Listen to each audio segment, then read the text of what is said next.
हिरन के दौड़ने की क्षमता करीब 90 किलोमीटर प्रति घंटा है। वहीं बाघ के दौड़ने की रफ्तार करीब 60 किलोमीटर प्रति घंटा की होती है।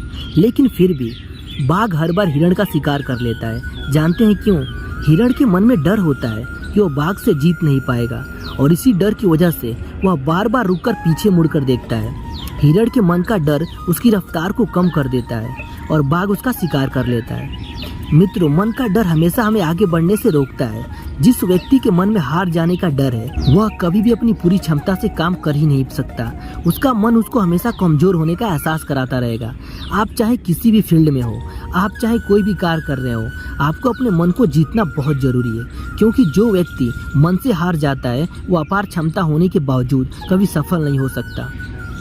पुराने समय की एक कहानी है कि महोत्सर नाम का एक छोटा सा राज्य हुआ करता था। एक दिन गुप्तचरों ने राजा को सूचना दी कि पड़ोसी राज्य हम पर हमला करने वाला है।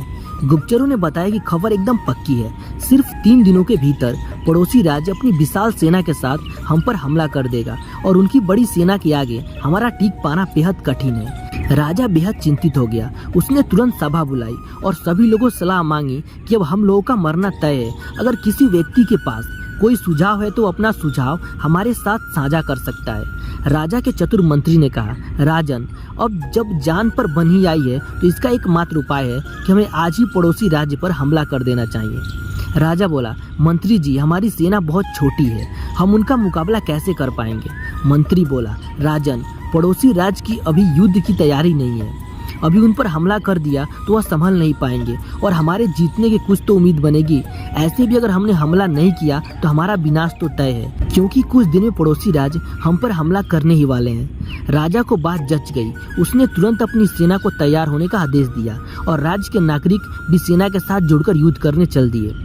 पड़ोसी राज्य में जाने से पहले एक सेना को विशाल नदी के ऊपर बना पुल पार करना था।